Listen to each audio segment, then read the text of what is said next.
दोस्तों, क्या आपने कभी सुना है कि जिस इंसान के कत्ल के जुर्म में पूरा परिवार जेल की सलाखों के पीछे सड़ रहा हो, वो इंसान हजारों मील दूर अपनी एक अलग ही दुनिया बसा के बैठा हो। उत्तर प्रदेश के कौशाम्बी से आई ये कहानी किसी थ्रिलर फिल्म से ज्यादा खतरनाक है। एक बाप अपनी मरी हुई बेटी के लिए इंसाफ मांग रहा था और एक पति जेल में बेगुनाही के आंसू रो रहा था। लेकिन जब 21 मार्च 2026 की दोपहर को पुलिस ने गुरुग्राम के मानेसर में छापा मारा तो जो सच सामने आया उसे उसको देखकर कानून के भी होश उड़ा दिए। आखिर कौन थी वो लाश जो जिंदा निकली और क्यों एक पत्नी पत्नी ने अपनी ही पति को जो है कातिल बना दिया। चलिए जानते हैं इस पूरी। उत्तर प्रदेश का जिला कौशाम्बी है और कौशाम्बी जिले में एसपी है राजेश कुमार। राजेश कुमार फरियादों की फरियाद सुन रहे थे। इसी बीच में एक बुजुर्ग आदमी आता है और वह अपनी बारी का जो है इंतजार कर रहा था। लेकिन जैसे ही उसकी बारी आती है तो वह बुजुर्ग आदमी आगे आने की बजाय एकदम से पीछे हट जाता। यानी जो आदमी उसके पीछे खड़ा था वो उससे पीछे जाकर खड़ा हो जाता है, वो आदमी आगे निकल जाता है और यह बुजुर्ग फिर से पीछे हो जाता है। इसी तरह देखते देखते फरियादी लगातार एक के बाद एक कम होते चले जा रहे थे, लेकिन वह बुजुर्ग अपनी जो जगह है उससे ठस से मस नहीं हो रहा था। एसएसपी राजेश कुमार की नजर जब उस व्यक्ति पर पड़ जाती है, वह देख रहे थे कि वह बार बार पीछे हट रहा है।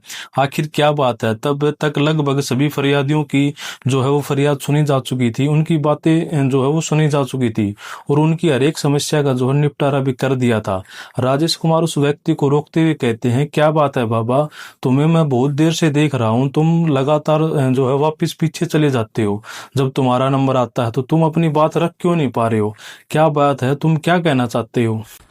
जैसे ही एसएसपी ने यह बात कही, वह व्यक्ति जो है एकदम से फूट फूट कर रोने लगता है। रोते रोते वह कहता है कि साहब, मेरा नाम योगेंद्र है, योगेंद्र तिवारी। जैसे ही उस व्यक्ति ने अपना नाम बताया, एसएसपी साहब जो थे उसे वो गौर से सुनने लगे। वह कहता है कि साहब, 22 फरवरी 2026 को मुकदमा नंबर 31/2026 के तहत हमारे ऊपर एक मुकदमा दर्ज हो चुका है दहेज के विरुद्ध। धारा 3 और 4 और बीएनएस की धारा 140, 152 और 85 के तहत जो है केस दर्ज हुआ है। इसमें मेरे बेटे राजू तिवारी, मेरे खुद के ऊपर यानी कि योगेंद्र तिवारी के नाम, मेरी पत्नी उर्मिला के नाम, बेटी पिंकी के नाम और रमा व उमा के नाम, कुल 6 लोगों के खिलाफ जो है ये मुकदमा दर्ज हुआ। योगेंद्र तिवारी रोते हुए आगे कहते हैं कि साहब, मेरा जो बेटा है वह जेल में जिंदगी गुजार रहा है, वह सलाखों के पीछे है, हमारे घर पर जो है ताला लगा हुआ है, हम बहुत ज्यादा परेशान हैं और जो है दर दर की ठोकरें खा रही हैं। अब हम करें तो करें भी क्या? हमारी जो घर की बहू है वह अचानक से गायब हो गई है और हमारे जो संबंधी हैं ये वे इल्जाम लगा रहे हैं कि हमने अपनी बहू की हत्या कर दी। साहब, हमने ना तो कोई हत्या की है, हम पूरी तरह से जो है थक चुके हैं, हार चुके हैं। आप बस इस मामले की निष्पक्ष जांच करवा लीजिए। हम तो बस यह जानना चाहते हैं कि आखिर हम करें तो करें क्या? हमारा बेटा जेल में सड़ रहा और बहू का कहीं जो है कहीं पर अता पता नहीं है। तभी एसएसपी जो है वो पुलिस से बातचीत करते हैं। वह जो संबंध इस केस के संबंधित थानेदार है उसको बुलाते हैं और उनसे पूरी कहानी पूछते हैं। तभी जो हकीकत सामने आती है वह यह है कि राजू तिवारी नाम का एक लड़का है जो अलवरा गांव का रहने वाला है। यह गांव उत्तर प्रदेश के कौशाम्बी जिले में आता है और थाना लगता है मेवा घाट। साल 2016 में उसकी शादी अंकिता तिवारी नाम की एक लड़की से हुई थी। लड़की का गांव होता है टेवा और ये भी जिला कौशाम्बी में ही लगता है।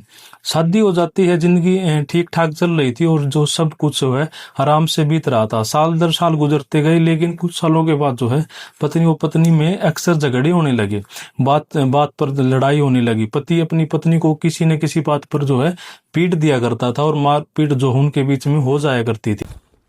इसी मारपीट के पीछे एक की मुख्य वजह यह थी कि पत्नी जो अंकिता तिवारी होती है वह अक्सर जो है मोबाइल फोन में बहुत ज्यादा बिजी रहती है। वह कभी व्हाट्सएप पर मैसेज कर रही होती तो कभी किसी मैसेज का रिप्लाई दे रही होती है, तो या फिर कभी वो जो है और अदर जो सोशल मीडिया होती है उसको खोलकर बैठी रहती है। पति राजू तिवारी इस बात को लेकर हमेशा खफा और नाराज रहता था और इसी बात को लेकर जो है घर में अक्सर लड़ाइयां हो जाया करती थी। कहासुनी की मुख्य वजह यही थी कि अंकिता तिवारी जो है ससुराल में कम और मायके में जो अपना वक्त ज्यादा गुजारा करती थी। ऐसे करते करते जो है वक्त धीरे धीरे आगे बढ़ने लगता है। जब वक्त आगे बढ़ रहा था तो साल 2000 जो है 24 का आ जाता है, यानी कि शादी के लगभग 8 साल बाद की बात है। तभी एक दिन यह अंकिता तिवारी अचानक अपने घर से गायब हो जाती है। और जैसे ही अंकिता तिवारी गायब होती है तो वह 3 दिन बाद वापस लौटकर अपने आप आ भी जाती है। जब वह 3 दिन बाद वापस लौट कर आती है तो घर में है जो एक पंचायत की जाती है। उस पंचायत में यह फैसला लिया जाता है और एक शर्त भी रखी जाती है कि अंकिता तिवारी जो है अगर मोबाइल को हाथ नहीं लगाएगी तो फिर यह जो है हमारे घर रह सकती। पंचायत में जो पंच थे उन्होंने पूरी बात सुनी और जो तर्क सामने रखे गए थे वे उन्हें बिल्कुल जो है सही लगे। पंचों ने अपना फैसला सुनाते हुए कहा कि ठीक है, अगर मोबाइल ही सारी झगड़े की जड़ है तो यह मोबाइल नहीं रखेगी और तुम्हारे साथ ही रहेगी। इसके बाद अंकिता ने ससुराल में रहना शुरू कर दिया। सब कुछ उनकी जिंदगी में जो है ठीक ठाक चल रहा था। साल 2024 जो है पूरा बीत जाता है। अब साल 2025 भी जो है वो शांति से निकल जाता है। लेकिन जैसे ही 2026 की शुरुआत हुई और जनवरी का महीना आया तभी वह काली तारीख आई, जो तारीख थी 21 जनवरी। 21 जनवरी को अंकिता तिवारी अचानक से गायब हो जाती है और इस बार वह ऐसे गायब हुई थी कि लौटकर कभी वापस ही नहीं आई।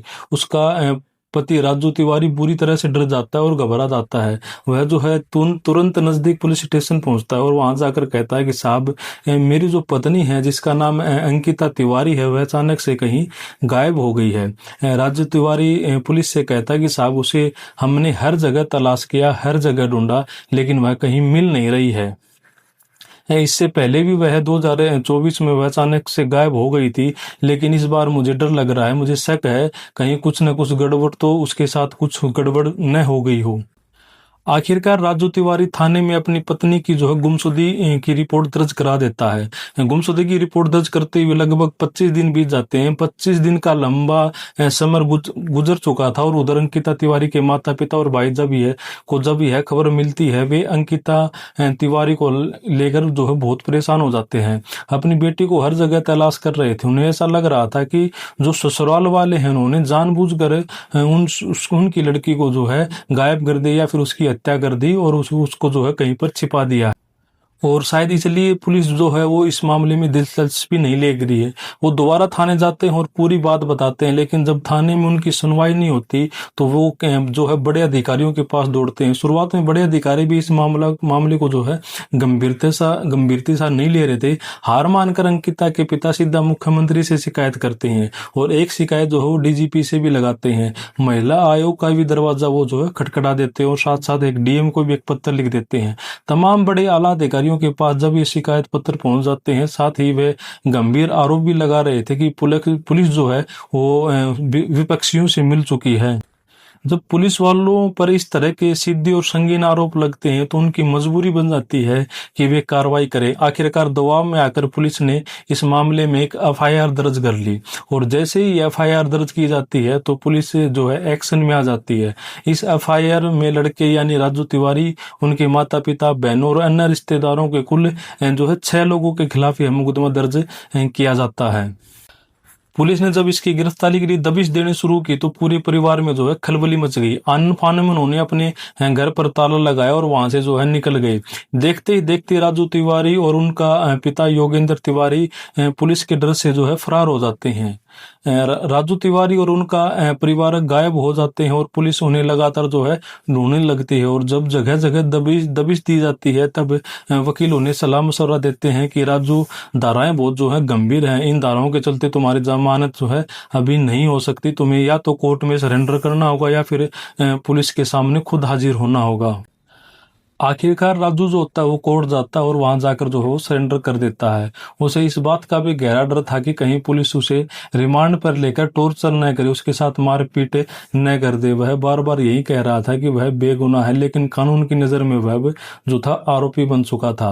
राजू जो होता है बार बार यही कह रहा था कि जब मैंने कोई अपराध नहीं किया तो मैं किस बात के लिए जेल जाऊं, लेकिन जो एफआईआर दर्ज हो चुकी थी और उसके आधार पर उसे जेल जाना पड़ता है। आखिरकार राजू जो सलाखों के पीछे चला जाता है। उधर उसकी माता पिता, बहनों और अन्य रिश्तेदार अपने घर पर ताला लगाकर जो है इधर उधर दौड़ रहे थे। वे दर दर की ठोकरें खा रहे थे और लगातार यही सोच रहे थे आखिर अब करे तो करे क्या। जो उनका परिवार होता है वो पूरी तरह से बिखर चुका था। ऐसा करते करते जो फरवरी का होता है वो पूरा महीना बीत जाता है और जो है मार्च का महीना भी आ रहा था। ऐसे करके एक एक दिन बीत रहा है और लड़के के घर वाले होते हैं वो बहुत ज्यादा परेशान हो जाते हैं, करे तो करे क्या, कहाँ जाए कहे ना जाए, उनको कुछ समझ में नहीं आता था। जब वे किसी मंत्री के पास जाते हैं तो कभी किसी विधायक के पास जाते हैं, कभी जो है पुलिस के बड़े अधिकारी के पास चक्कर काटते हैं, कभी किसी वकील की सिफारिश करते हैं, तो कहीं कुछ और रास्ता निकालते हैं, लेकिन कहीं से भी जो उनको राहत नहीं मिलती है।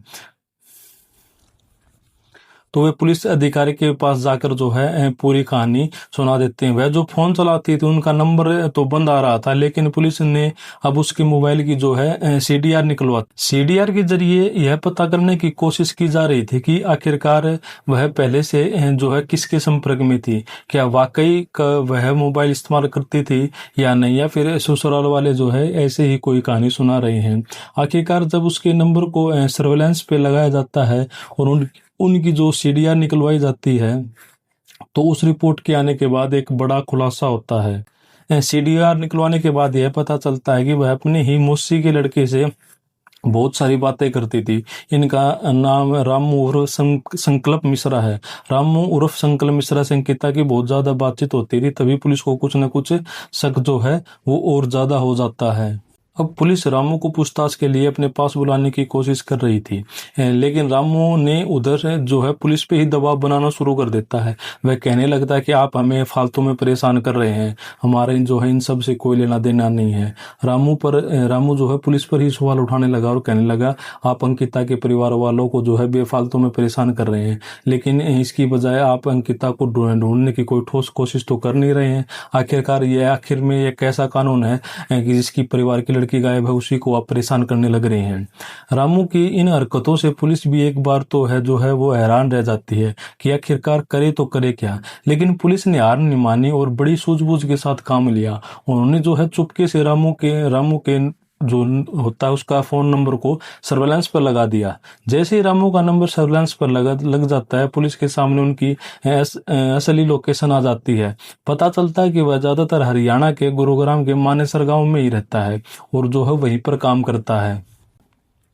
पुलिस ने तुरंत एक तकड़ा जाल बुना। सादी वर्दी में भेष बदलकर पुलिस की टीम सीधे मानेसर पहुंच जाती है। अपनी पहचान छिपाकर रखते हुए लोग जो है इलाके की रेकी करते हैं और साथ ही किसी आपात स्थिति से निपटने के लिए जो नजदीक का लोकल पुलिस स्टेशन होता है उससे भी संपर्क करते हैं, ताकि लोकल पुलिस का बैकअप जो है उनके पास रहे। अधिकारी कहते हैं कि जो इसकी है जो निष्पक्ष जांच करिए। अब उन्होंने उस लड़की को ढूंढने के लिए उस घर के आसपास की जो लोकल थी वहां पर वो छिप जाते हैं। कोई सब्जी बेचने लगता है तो कोई दुकान पर जो है किराने की दुकान पर खड़ा हो जाता है कुछ सामान लेने के बहाने, कुछ इस तरह से देखने के लिए कि क्या रामू मिश्रा के साथ वह लड़की आती है, कहीं वह जाती है, क्या होता है क्या नहीं। वह लड़की अपने घर से जो है कम ही निकलती है। लड़की जिंदा होती है लेकिन कम निकल रही थी। आखिर पुलिस को जब पूरी तरह से यकीन हो जाता है कि लड़की इस घर के अंदर छिपी हुई है, तारीख होती है 21 मार्च 2026, दोपहर के लगभग 12:30 बजे के आसपास का वक्त हो रहा था। पुलिस की टीम सीधा उस घर में पहुंच जाती है जिस घर में उस लड़की की होने के पूरे पुख्ता सबूत थे। जब पुलिस उस घर पर में जाती है तो वहां जाने के बाद हर एक कोना देखा जाता है। यह पता करने की कोशिश की जाती है कि लड़की आखिर है कहाँ है, लेकिन हैरानी की बात यह थी कि लड़की घर के अंदर मिलती ही नहीं है। तलाश करते करते शाम के 5:30 बज जाते हैं। पुलिस वाले खुद परेशान होकर कहते हैं कि लड़की तो हमने इसी घर के अंदर जाते हुए देखा था, लेकिन वह है तो कहाँ है, इस बात का जो है पता नहीं चल पा रहा था।